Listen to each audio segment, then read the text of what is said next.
So today we need to talk about LeBron James. Not the Los Angeles Lakers, just LeBron James. He and the Lakers got whooped yesterday by the Toronto Raptors. And the Raptors didn't even have Kawhi Leonard. At the end of the first quarter, the score was 42-17.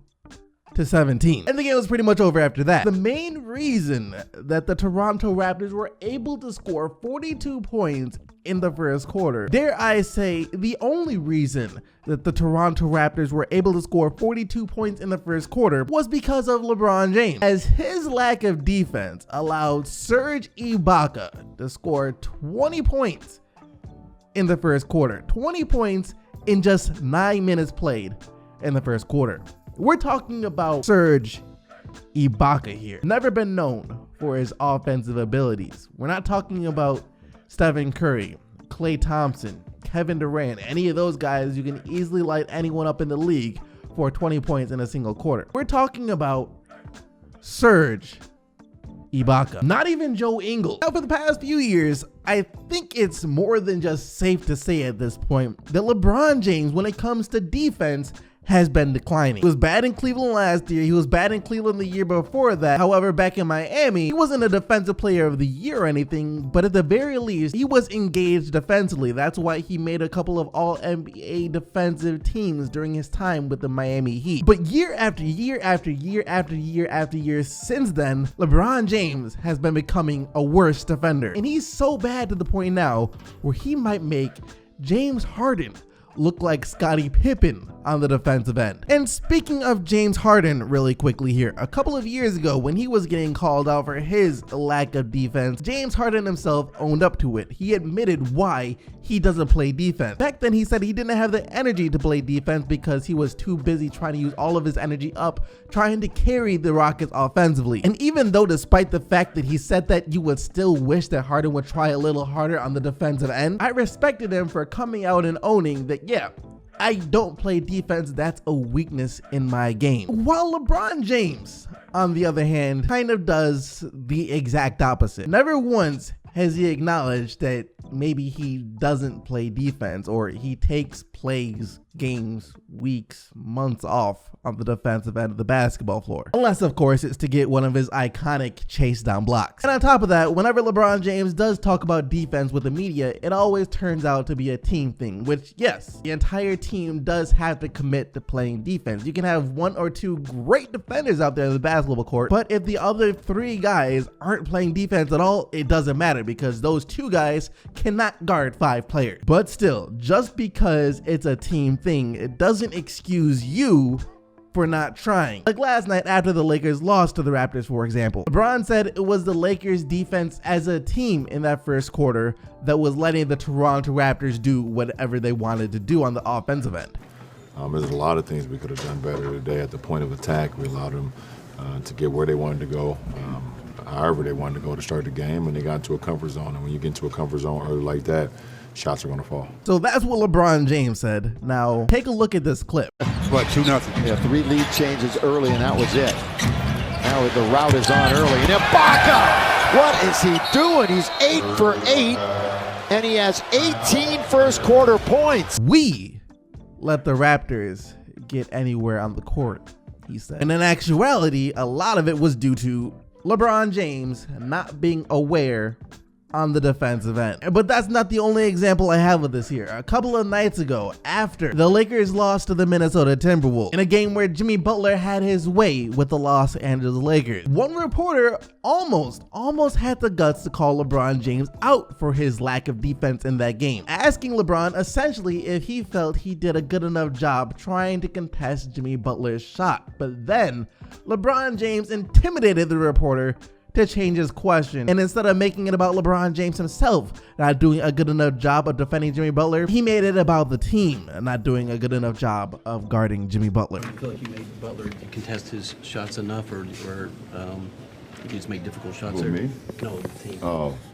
I thought the last 2 were contested. Once again, this is why I respect James Harden in the sense that he acknowledges that he sucks on the defensive end. You've never heard LeBron James say that he doesn't play defense. And here's the bottom line here. LeBron James is 33 going on 34 years old. And yes, he has astonished us all up until this point by being able to be such a dominant player on the offensive end for this long into his career. I mean, last year, there was no sign of the guy slowing down offensively. Some even say that it was the best offensive season that he has had. But here's the thing. There's only so many ways that you can try and use to try and delay Father Time. Father Time never loses. And regardless of what you, me, or anyone might think of LeBron James, because of how great of a basketball player he is, he's still only human. And this human is 33, about to turn 34 next month. So I really believe that as LeBron James gets older, he sacrifices himself on the defensive end so he can remain an elite player on the offensive end for much longer. You have a lot more energy on the offensive end if you don't play defense, just like what James Harden said. Only difference is James Harden admitted it, LeBron James hasn't. And once again, this is not me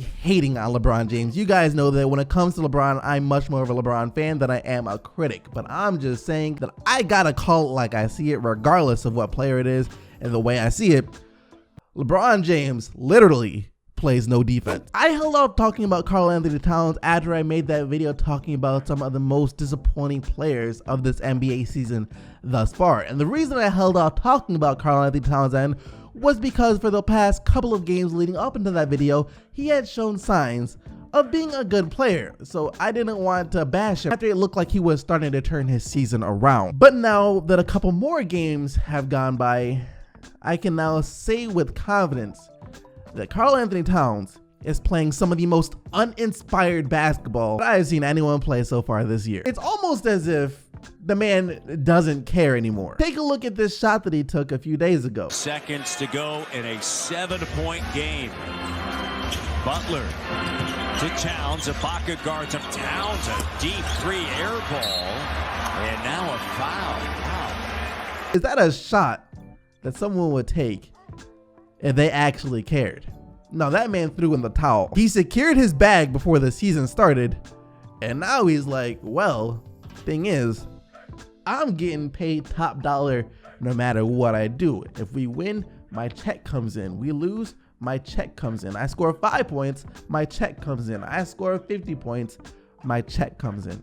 Why do I gotta try anymore? See, on the season so far, Karl Anthony Towns is averaging just 19 points and 10 rebounds per game. That's it. Do you guys remember back when Jeff Teague admitted that the Wolves as a team, as a collective unit, didn't practice or communicate with each other at all over the offseason? That when they showed up to training camp, that was the first time since they were eliminated by the Houston Rockets in the first round of the Western Conference playoffs that they had seen each other. Other teams out there, actually every other team out there, throughout the summer, the players get together. They do these team chemistry building activities. They might go to the gym for a couple of days, find a couple of days everyone can spare, go to the gym and work on their games as a collective unit. That's just a normal thing for every other NBA team. But do you know who the responsibility falls on to get the guys together? It's not the coaches, it's not the GM, it's not the owners, it's the leaders of the team. Those are the guys responsible for getting guys together. And you already knew this summer that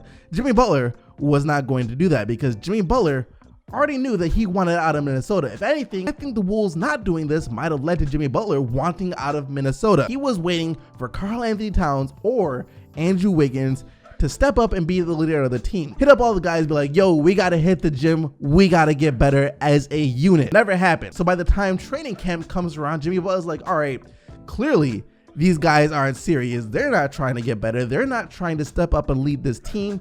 So I want out. Karl Anthony Towns does not care enough. That's the only reason possible that it can explain why for the 4 years that he's been in the NBA, he has yet to improve. And you might think I'm crazy for saying that Karl Anthony Towns hasn't improved since his rookie year, but the proof is in the pudding. In his rookie year, he averaged 18.3 points and 10.5 rebounds per game, shooting the ball 54% from the field on 14 field goal attempts per game. This year, sure, he's a better 3-point shooter, but he's still averaging around the same 18 points per game, the same 10 rebounds per game, on the same 14 field goal attempts per game. And before anyone points out that in the second year of his career, he averaged 25 points per game, he was playing 5 more minutes per game at 37, which was way too high. That was the year that both he and Wiggins were leading the league in minutes per game. And then when he was playing those extra minutes, it resulted in him taking 4 more shots per game, but still shot the same 54% from the field and everything. And last year, minutes did go down just a little bit. Field goal attempts went down due to Jimmy Butler coming in town,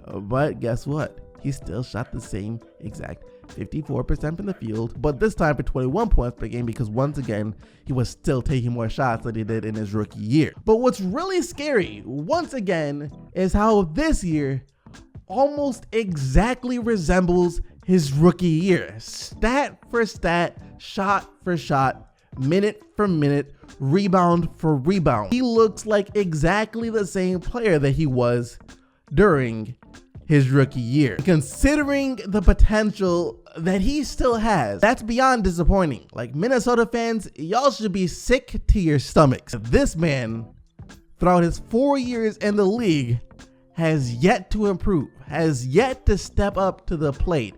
And he was mentored by Kevin Garnett. If Kevin Garnett can't instill that fear, that will to win, that desire, that love for the game into Karl Anthony Towns, I don't know if anyone can. Anyways, that's it for all of the main topics that we gotta talk about today. So now let's just take a quick look at the games that went down last night. The Milwaukee Bucks handed the Sacramento Kings their worst loss of the season yesterday, 144-109. Giannis with a monster game of 26 points, 15 rebounds, and 11 assists. As for the Kings, they're still 6-4 on the year after this loss. And this loss doesn't necessarily mean that the old bad Kings are back. It's just the Bucks are that good right now. Jimmy Butler decided to sit this game out, and neither Karl Anthony Towns or Andrew Wiggins stepped up in his place. And Minnesota falls to Portland 111-81. Yusuf Nurkic with 19 points and 12 rebounds. And the Washington Wizards won their first game in a while and avoid falling to 1-8 on the year with a 108-95 win over New York.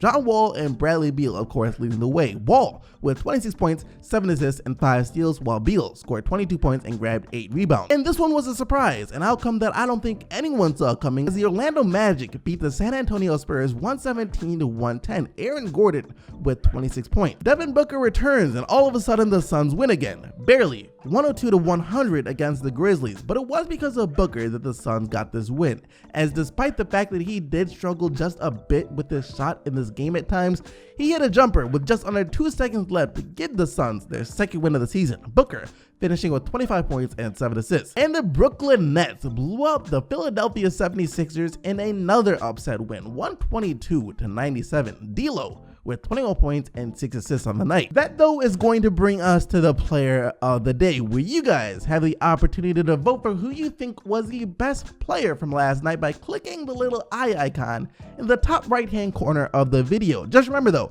the only players whose team won are eligible to win player of the day. And here are today's 5 candidates. You have Giannis Antetokounmpo and his 26 points, 15 rebounds, and 11 assists. John Wall and his 26 points, 7 assists, and 5 steals. Kyle Lowry and his 21 points and 15 assists. Serge Ibaka and his 34 points and 10 rebounds, or Devin Booker and his 25 points and 7 assists. Like I said, click the eye icon in the top right hand corner of the video to submit your vote. And yesterday though, you guys selected Joel Embiid and his 39 points and 17 rebounds as your player of the day. And that's gonna do it for everything that we gotta talk about today, guys. Thank you once again for watching. Hope you all enjoyed the video, and if you did, go ahead and subscribe to the channel with post notifications turned on so you don't miss out on more daily NBA videos. Like I said, that's gonna do it for today. So until tomorrow, I'm out of here. Peace.